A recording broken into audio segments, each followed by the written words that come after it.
নামাজ আছে যাদের, কুরবানি আছে তাদের। নামাজ আছে যাদের, কুরবানি আছে তাদের। কি বলেন, মিলে কিনা বলেন? নামাজ নাই, কুরবানি নাই।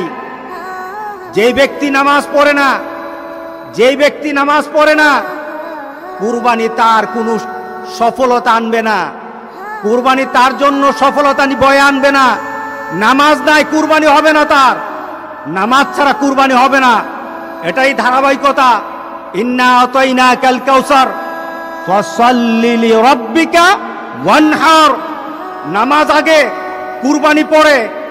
আর আমাদের সমাজে এমন মানুষ আছে নামাজ পড়ে না, কিন্তু লক্ষ লক্ষ টাকা দামের কুরবানি ছাড়ে না। এমন আছে কিনা বলেন? তার মানে কি?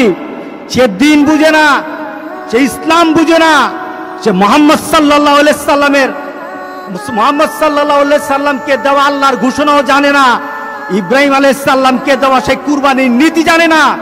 এই কুরবানি তার জন্য কোনো সফলতা বয়ে আনবে না। সুতরাং যারা কুরবানি দিচ্ছেন, আপনার নামাজ নাই,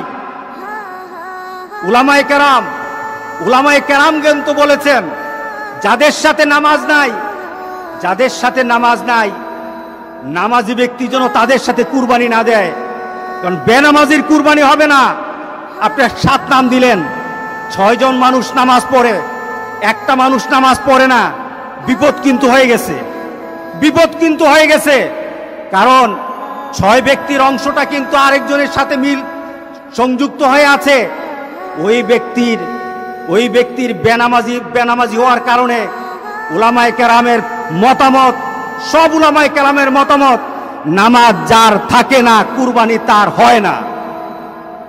সুতরাং আমরা আজকে